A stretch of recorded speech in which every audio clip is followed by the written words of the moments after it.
La force d'une femme blessée partie 06. Chronique de l'invisible. La journée avance, rythmée par les devoirs, les repas et les petites routines. Malgré tout, je sens que chaque sourire que je réussis à arracher à mes enfants est une victoire.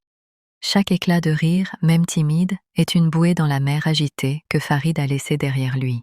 En fin d'après-midi, alors que je les couche un par un, je prends un instant pour contempler leur sommeil.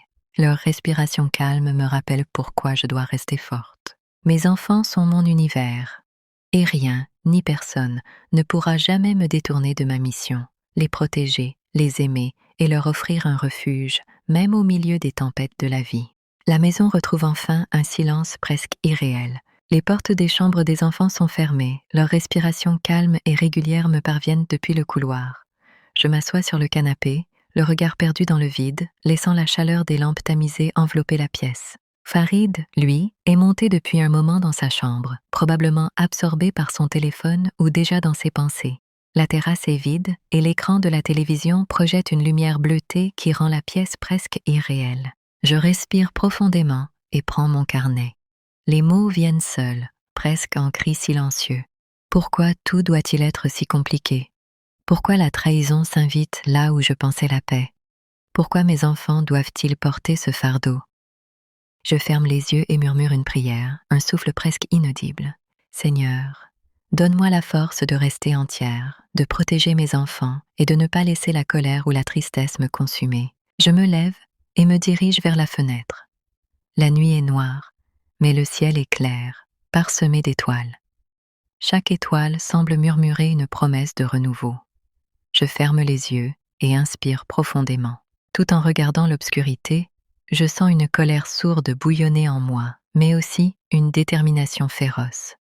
Farid a choisi sa route. Nabila fera bientôt partie de nos vies. Mais jamais ils ne prendront ce qui est au cœur de mes enfants. Jamais ils ne briseront leur sécurité, leur innocence. Je m'assois sur le rebord de la fenêtre, les jambes repliées contre moi et laisse le silence m'envelopper. Je repense à chaque sourire que j'ai arraché à mes enfants aujourd'hui, à chaque mot doux, à chaque geste tendre.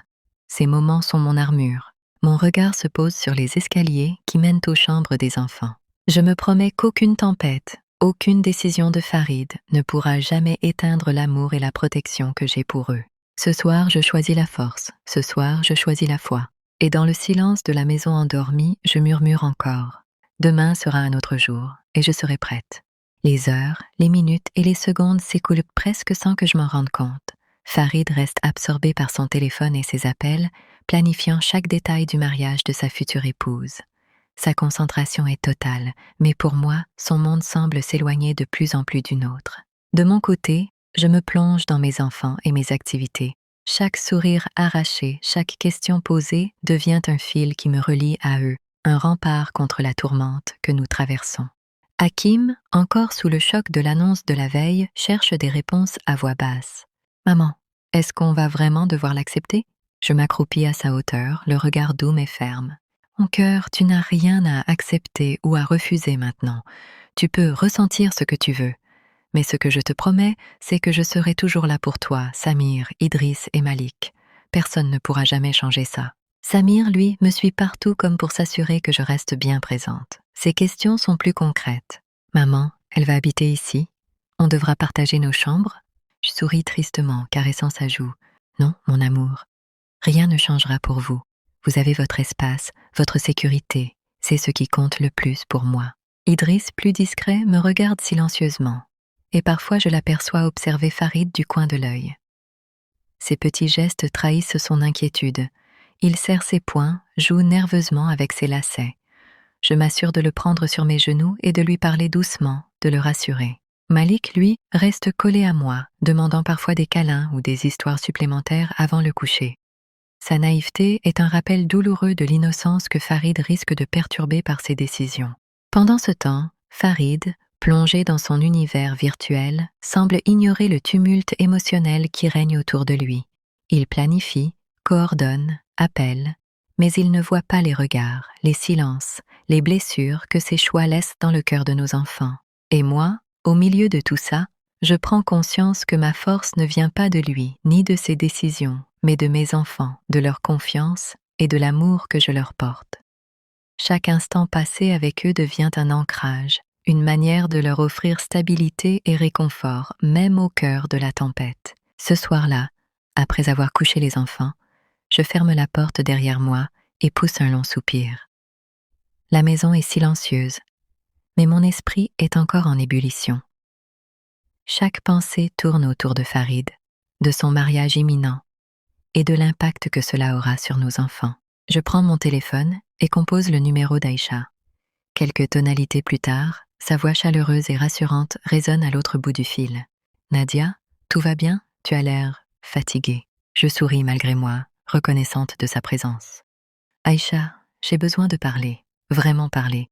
Je ne sais plus par où commencer. » Elle m'invite doucement à me confier et je commence à lui raconter. Je parle de Farid, de ses projets de mariage, de Nabila et surtout de ce que je ressens face à la réaction de mes enfants. Je parle de mes craintes, de ma colère, de ma tristesse.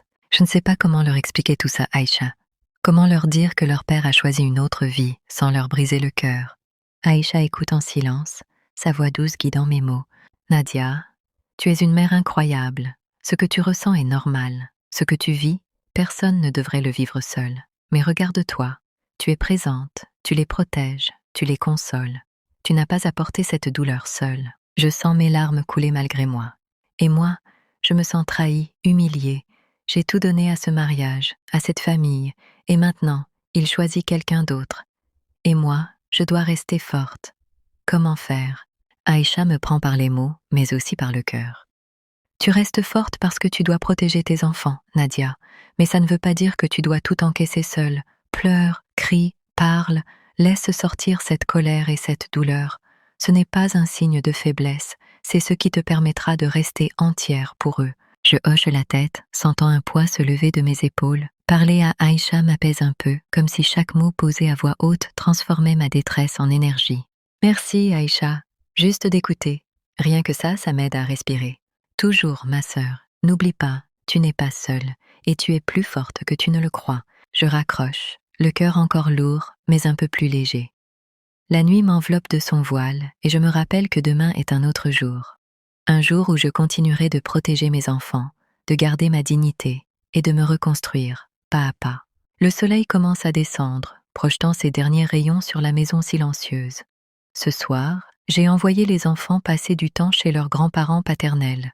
J'ai besoin de me vider, peut-être de pleurer à chaudes larmes, de me soulager enfin. La maison est calme, ce silence me suit partout et, ces derniers temps, il est devenu mon compagnon fidèle. Pour combler ce vide, je décide de laisser tourner le journal à la télévision. Les images et les voix résonnent dans la pièce, mais mes larmes coulent malgré tout. Je ne les retiens pas, je me laisse aller. J'en ai assez de me retenir tout ce temps. Mon téléphone sonne. C'est Aïcha, mon amie d'enfance devenue une sœur, ma confidente. « Allô, Nadia ?» Je soupire longuement avant de lui répondre. « Nadia, ça va ?» insiste-t-elle doucement. « Oui, je survis. Et toi ?»« J'arrive. Prépare-nous un thé à la verveine. Ça te fera du bien. » « Ok, à tout à l'heure. » Je remplis le chauffe-eau et le pose sur la gazinière. Je prépare le thé à la verveine dans 2 tasses, en attendant son arrivée. La sonnerie me sort de ma rêverie. « Oh ma puce, tu as l'air fatiguée. Je suis là pour te booster, » dit Aïcha en entrant. Elle a ce don incroyable. M'arracher un sourire même dans mes moments les plus sombres. Mais ce sourire se transforme vite en larmes. « Non, non, dis-moi ce qui ne va pas, » me presse-t-elle. Farid continue toujours sa crise de la quarantaine. Aïcha s'assoit à côté de moi, prenant ma main dans la sienne. Son regard est à la fois doux et vigilant, comme pour me dire « Parle, je suis là pour toi. » « Raconte-moi tout, Nadia. »« Je veux tout savoir, » dit-elle doucement. Je laisse échapper un long souffle et mes larmes coulent librement. Je ne sais plus quoi faire, Aïcha. J'ai passé 15 ans de ma vie avec lui. On a fondé notre famille, j'ai tout donné pour lui, pour les enfants. Et maintenant, il choisit quelqu'un d'autre. Comme si tout ce que nous avions construit ne valait rien. « Oh ma puce, » souffle Aïcha, le visage tendre mais triste. « Et tu sais quoi ?» poursuis-je la voix tremblante. Tous les voisins, tout le quartier, ils parlent à bout de rue. Je suis la femme qui n'a pas su garder son mari, celle qu'on regarde avec pitié. Et moi, je fais semblant que ça ne me touche pas, mais je me sens tellement vide, épuisée, de sourire quand j'ai envie de crier, de gérer seule les enfants, de protéger leur innocence alors que mon propre cœur est en morceaux. Aïcha serre mes mains plus fort, me forçant à ne pas détourner le regard. Tu n'as pas à sourire, tu n'as pas à faire semblant. Tu es humaine, Nadia, c'est normal d'être blessée, c'est normal d'avoir mal. Je secoue la tête, mes larmes coulant sans retenue. Mais je ne veux pas devenir cette femme amère, celle qu'on regarde avec pitié. Je veux rester forte pour mes enfants, mais mon cœur saigne. Aïcha me prend dans ses bras. Nadia, tu n'es pas amère, tu es juste blessée, et c'est parfaitement légitime. Laisse-toi pleurer, laisse sortir cette douleur. Pleurer ne fait pas de toi une faible, ça fait de toi une femme forte, qui sait protéger ce qu'elle aime. Je me laisse aller contre elle, sentant un poids se lever de mes épaules. Et ce qui me rend folle, murmurai-je, c'est qu'il m'a même envoyé un message pour me remercier de ne pas avoir monté les enfants contre lui, comme si c'était un acte de générosité, alors que moi, je me bats chaque jour pour garder nos enfants entiers, pour leur offrir stabilité et amour, malgré tout ce chaos. Aïcha hoche la tête, les yeux brillants de compassion. Tu fais ce que peu de femmes pourraient faire, Nadia. Tu protèges tes enfants, tu gardes ta dignité, et tu continues d'avancer, même dans la douleur. Tu es un modèle pour eux. N'oublie jamais ça. Je prends une profonde inspiration et sens un début de calme m'envahir. Parler à Aïcha m'a permis de mettre des mots sur ma peine. Même si la tempête n'est pas finie, je sens que je peux respirer à nouveau, au moins pour un instant. Merci ma sœur, murmurai-je. Merci d'être là, toujours. Toujours Nadia, toujours. Et sa belle famille, ils disent quoi de son comportement ? Demanda-t-elle la voix tremblante. Pfff, la belle famille, on ne peut jamais compter sur eux, soupirai-je. Au début, quand il a commencé à s'éloigner, j'en avais parlé à ma belle-mère. Et elle m'a dit que son fils travaille beaucoup, qu'un homme occupé ne peut pas être à mes pieds tout le temps. Quoi ? Sûrement qu'il leur avait déjà présenté sa future nouvelle femme. Très probablement. Elle a dit que son fils n'est pas fait pour une seule femme, blablabla. J'admire tellement ta force et ton calme. Me connaissant, j'aurais déjà tout cassé et tout gâché. Je n'aime pas les foutaises. Moi, je le laisse faire ce qu'il veut, soufflai-je, presque résignée. Et la construction, vous en êtes où ? Tout est prêt depuis 2 mois. 2 mois et vous n'avez même pas encore déménagé ? Je ne veux même pas de longs discours avec lui. Ces derniers temps, ce ne sont que des disputes. Tu lui dis la moindre chose et il se braque. Je veux juste vivre pour les enfants. Je le laisse faire ce qu'il veut. La vie est trop courte pour me payer un AVC. Aïcha se lève et me prend dans ses bras, me serrant fort. J'aimerais être comme toi. Tu l'es, ma puce, plus que moi, crois-moi. Et ton oncle ? Tu as des nouvelles de lui ? Oui, il va bien. Lui, il ne s'intéresse qu'à sa poche. Nous éclatons toutes les deux de rire. Ce petit moment de légèreté me fait un bien fou, comme si, juste un instant, je pouvais oublier mes soucis et retrouver un peu de légèreté. Aïcha me regarde, un sourire malicieux aux lèvres. Tu vois, même dans tout ce chaos, on peut encore trouver des raisons de sourire. Je hoche la tête, reprenant une bouffée d'air frais.